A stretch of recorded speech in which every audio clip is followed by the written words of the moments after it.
Bonjour et bienvenue dans l'émission La Clé de voûte. Je suis Audrey Carsalane, coach, autrice et femme médecine. J'aide les entrepreneurs du nouveau monde à développer leur business les pieds dans la terre et la tête connectée aux étoiles. Un lundi sur deux, seul ou accompagné d'un invité, nous parcourons des chemins de vie puissants et singuliers, des réflexions vers une nouvelle vision du mot entreprendre en participant à l'éveil des consciences.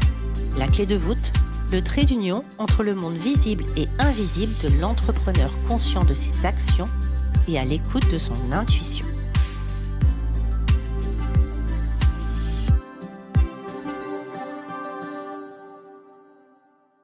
Cette semaine, j'avais envie d'un podcast spontané. Un podcast où j'avais envie de réagir sur une phrase que l'on m'a dite et qui m'a pas mal interpellée. On va parler de projection. Donc déjà, c'est quoi au fond la projection ?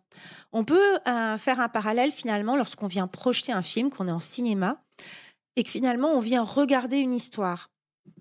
On projette quelque chose qui est du domaine de l'imaginaire. Alors, il y a des projections positives, comme je m'imagine dans ma future maison, j'imagine la couleur des murs, j'imagine ce magnifique jacuzzi, cette vue mer, tout ça.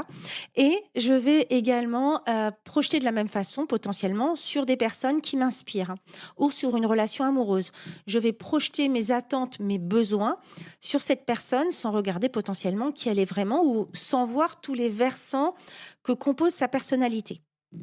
Et il y a une projection qui va être de l'ordre de ce qu'on appelle le travail de l'ombre. Donc, finalement, je vois dans l'autre tous les défauts du monde sans me rendre compte que si j'ai la capacité de les voir, c'est parce qu'ils existent en moi. Donc, pour illustrer, je vais voir la colère, l'envie, la jalousie, la peur en l'autre et ça va venir m'exaspérer. Si je suis capable de la voir, c'est qu'elle existe en moi. Donc, ce n'est pas le sujet du jour. Là, on va vraiment être plus focus sur justement cette projection, qui peut tourner à cette inspiration proche d'une forme d'idolâtrie. Mais voilà, sachez qu'il bien évidemment, il y a toujours son opposé, son contraire. Et donc, gardez en mémoire tout au long de ce podcast que si je suis dans la projection, qu'elle soit positive et négative, il y a quelque chose qui s'adresse à moi en fait. Ce que je ne m'autorise pas à être, à faire, ce que je vois dans l'autre mais que je ne regarde pas en moi, tous ces défauts qui me font honte parfois, que je ne m'autorise pas à exprimer et ça c'est vraiment sur un travail de l'ombre, donc ce n'est pas le sujet de ce podcast, mais qui lorsque l'on les regarde en face permettent de prendre des justes proportions. Je vais quand même juste donner un exemple. Lorsque je regarde, moi j'ai travaillé récemment la jalousie parce que j'avais été challengée sur ce sujet et donc par effet de ricochet, je me suis dit, si je la vois et que je la ressens, c'est qu'elle existe en moi.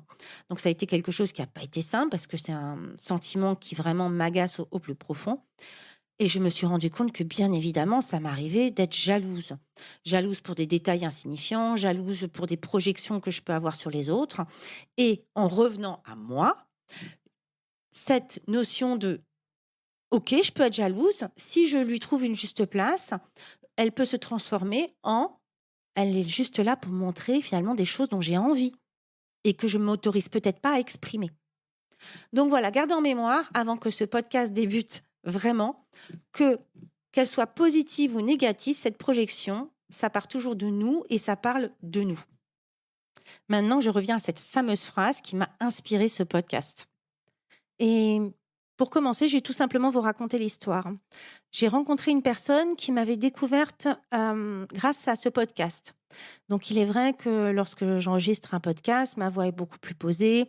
Je ne sors pas forcément de blagues carambars. Bref, voilà, c'est quelque chose qui est plus du domaine de l'introspection. Donc, ma voix, de facto, se pose davantage. Et cette personne me dit, dis donc, il y a une sacrée différence entre lorsque je t'écoute dans tes podcasts et lorsqu'on se croise finalement dans la vraie vie. Et donc, ma première question, c'est que projettes-tu sur moi que tu ne t'autorises pas à être ? Qu'attends-tu de moi ? Et qu'est-ce que finalement tu as envie de projeter pour que je réponde à tes attentes ou à tes besoins ? Que ce soit dans une relation amicale, amoureuse, que ce soit lorsqu'on choisit une personne que l'on trouve inspirante, on a tendance à projeter sur l'autre finalement ce qu'on ne s'autorise pas à être, à faire, ou nos propres besoins, finalement ce qu'on aurait besoin de venir combler.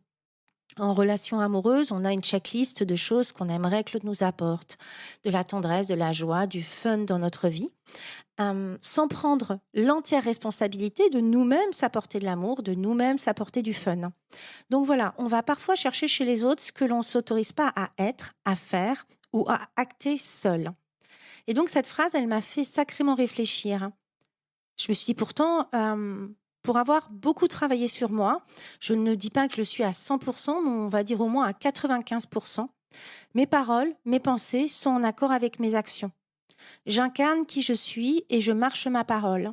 Donc si vous me croisez dans la rue, alors peut-être pas du coup au travers de mon podcast qui a une voix plus posée, mais si vous me suivez sur les réseaux sociaux, notamment sur Instagram, si vous me croisez dans la rue, je suis la même.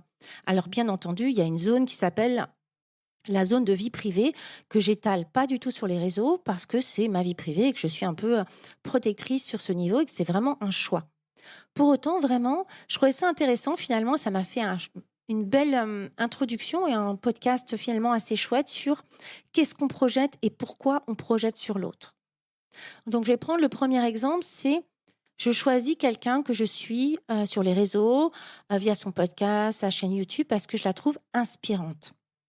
Sauf que ce qu'elle partage est une partie de sa vie, pas l'intégrité. Moi, je vous partage cette réflexion parce qu'elle m'est venue spontanément. Pour autant, et elle illustre parfaitement les réflexions que je me fais régulièrement parce que j'ai un mental qui fonctionne plutôt assez rapidement et également, du coup, ces introspections. Pour autant, forcément, il y aura une différence. Il y aura une différence, pourquoi? Parce que c'est ce qu'on appelle les filtres. Mais qu'est-ce que c'est au juste un filtre? Un filtre, c'est les bouddhistes appellent ça voilà des voiles karmiques, des voiles qui viennent se mettre devant notre vision. C'est nos croyances, nos expériences qui viennent teinter la vision que l'on a de la vie, de notre vie. Lorsqu'on est, et c'est aussi pour ça que souvent les personnes adorent les nouveau-nés et les enfants, les bébés, on a très peu de filtres. Alors on vient pour ceux qui sont ouverts au sujet avec effectivement un karma qu'on vient travailler, des choses qu'on a souhaité explorer tout au long de cette vie.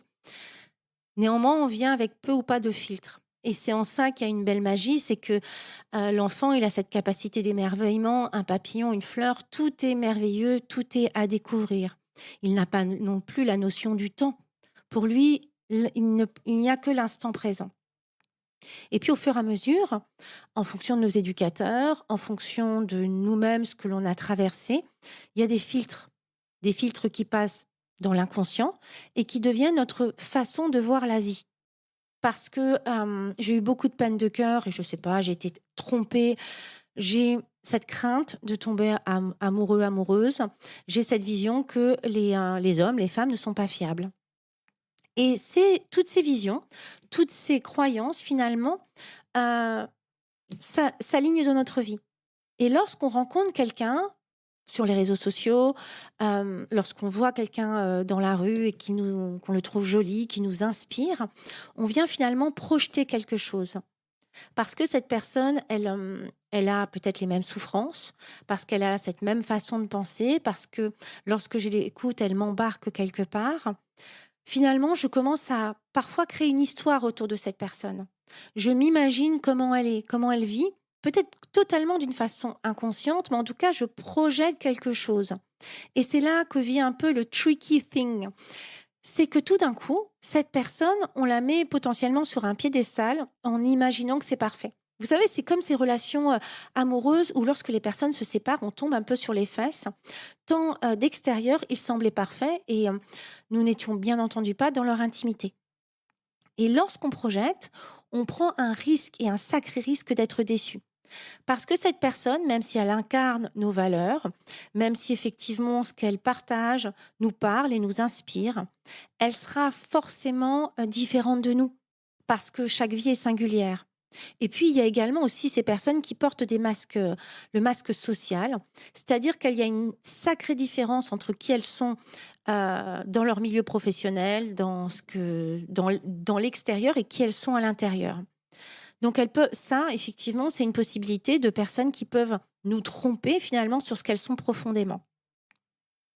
Moi, j'en ai fait l'expérience et c'est vrai que j'étais assez bluffée de voir parce que je ne le suis pas, à quel point parfois il y avait des masques sociaux qui étaient tellement lourds que la personne jouait un rôle et que moi je suis complètement tombée là-dedans. Donc ça, c'est un aparté, mais en général, la personne, finalement, on vient projeter quelque chose sur cette personne. On l'idéalise. Et donc forcément, à un moment, il y a une déception. Parce que cette personne, elle est humaine. Donc on est dans une expérience humaine, donc elle a des défauts comme tout le monde. Et lorsque tout d'un coup, elle vient montrer ses défauts ou elle les met en lumière, alors ça nous déçoit. Moi, il m'est arrivé très, très, très rarement, ça m'est arrivé une seule fois d'avoir une personne qui était déçue lors d'un de mes accompagnements. Et en fait, ce qu'elle aurait aimé, c'est que je passe dans le groupe Facebook tous les jours pour faire un petit coucou. Parce qu'elle avait projeté sur moi que j'étais bienveillante, ce qui est le cas, que je portais, porter n'est peut-être pas le mot, mais que j'accompagnais, que j'avais créé un espace de soutien dans le groupe. Pour autant, effectivement, il y a une zone qui s'appelle la zone où je rentre dans un programme et j'en assume l'entière responsabilité. Donc, ça veut dire que je fais les exercices, que je lis les brochures, etc., sans que forcément il y ait quelqu'un qui m'accompagne derrière. Et c'était intéressant de voir la projection que cette personne avait fait sur le fait que potentiellement, j'allais être quelque part sa mère. Et moi, ça, c'était pas OK. C'est-à-dire que oui, je soutiens un groupe, mais pour autant, si je commence à envoyer 50 messages à chaque personne que j'accompagne, autant vous dire que c'est même plus un service après-vente qu'il va me falloir avec 10 personnes, c'est que j'y passerai la journée. Et parfois, on peut être déçu. On peut être déçu en relation amoureuse aussi, parce qu'on avait tellement d'attentes, tellement de besoins, que finalement, l'autre, il a essayé de paraître, il a essayé de jouer le jeu. Mais au final, au bout d'un moment, il se montre tel qu'il est. Et parfois, ce tel qu'il est, il est tellement décevant. Et pour éviter ce genre de déception, rien ne vaut le fait de travailler sur soi, le fait d'aller découvrir qui l'on est. Le fait de se prendre en charge, de prendre l'entière responsabilité de qui l'on est. Alors bien sûr, on peut trouver des gens inspirants. Bien sûr, on a envie de suivre des programmes pour apprendre certaines choses des autres.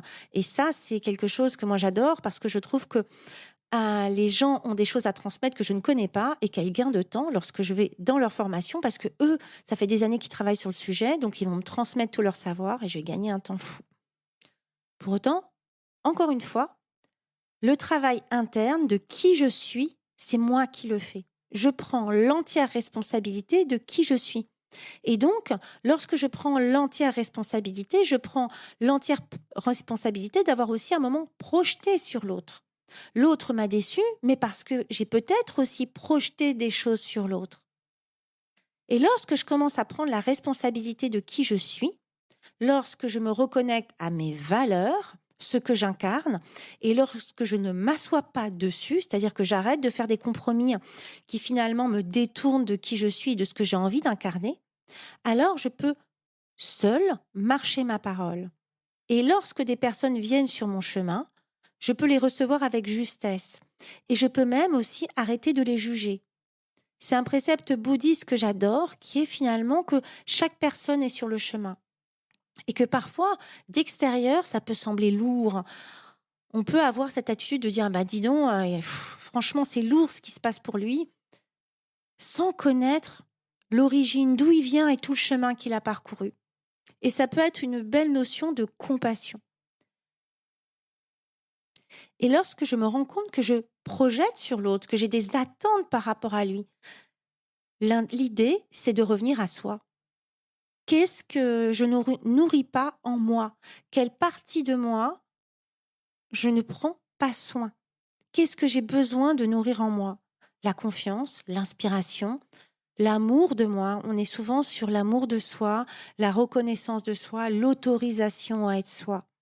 Et lorsqu'on avance sur ce chemin, alors effectivement, on peut s'inspirer auprès des autres sans pour autant perdre de vue qui l'on est, sans pour autant vampiriser l'autre au point d'attendre des choses qu'il n'est pas. J'espère que ce que je viens de vous dire vous aura parlé parce que vraiment je trouvais ça intéressant. L'idée derrière ça, c'est pour trouver la paix en soi, c'est pour peut-être arrêter d'être déçu, c'est pour peut-être trouver davantage de bonheur en soi, autour de soi. Parce que tout a toujours été à l'intérieur de nous. Les enseignements, les formations, les accompagnements des autres, donc de ce qui vient de l'extérieur, n'est qu'un chemin pour nous ramener à l'intérieur de nous-mêmes. Parce que parfois, on a tellement de filtres depuis tellement d'années qu'on a oublié qui l'on était en profondeur, on n'arrive plus à retrouver le chemin vers nous-mêmes en nous-mêmes. Donc je dirais que la projection amène forcément à un moment donné à une forme de désillusion et de déception. Et que cette déception et cette désillusion amènent à des sentiments négatifs et viennent parfois nourrir nos croyances. Ah, tu vois, je te l'avais dit, ces personnes sont tout le temps comme ça. Et si plutôt on acceptait de regarder les gens tels qu'ils sont, pour ce qu'ils sont et ce qu'ils nous apportent dans notre vie. Remercier pour ce qu'ils nous apportent sur notre chemin. Et que si cela ne nous convient plus, accepter de les laisser partir. Accepter peut-être de moins suivre un compte. Accepter que cette personne, parfois, ce ne soit pas toujours inspirant pour moi ce qu'elle dit. Ce sera peut-être inspirant pour les autres, mais pas toujours pour moi. Et parfois de mettre des comptes en stand-by et d'y revenir quelques mois après, parfois d'arrêter de les suivre, ou parfois simplement de se dire, bon bah voilà, elle, c'est sa vision de la vie, mais moi ça ne me concerne pas ou ça ne me parle pas. Pour autant, j'entends. Et parfois même, c'est intéressant d'entendre des avis différents, parce que ça vient nourrir une autre partie à laquelle on n'avait pas pensé. Donc, j'espère de tout cœur que vous comprendrez l'importance de regarder pourquoi je projette et qu'est-ce qui se passe derrière cette projection, quelles sont mes attentes, mes besoins cachés que je ne m'autorise pas à faire, les choses que je ne m'autorise pas à être. Et finalement, cette partie un peu de cœur blessé qui attend quelque chose de l'extérieur pour venir combler un manque, un vide, une attente. Je vous souhaite une magnifique fin de journée, une magnifique matinée, une magnifique soirée et je vous dis à très bientôt. J'espère que cet épisode vous aura plu. N'hésitez pas à le partager à des personnes qui veulent elles aussi créer les pieds dans la terre et la tête connectée aux étoiles. Retrouvez l'ensemble des informations et des liens dans le descriptif de l'épisode ainsi que sur mon site audreycarsalade.com. N'hésitez pas non plus à laisser un commentaire si vous avez des suggestions, des idées ou tout simplement si vous avez aimé cet épisode. Pour cela, rien de plus simple, filez sur Apple Podcast et n'oubliez pas les petites étoiles. Retrouvez-moi aussi sur les réseaux sociaux sous le nom de Audrey Carsalade et à l'adresse contact@audreycarsalade.com. N'oubliez pas non plus de vous abonner à la clé de voûte sur votre plateforme d'écoute podcast préférée pour être informé de la sortie du prochain épisode. Bonne semaine à tous et merci de votre écoute.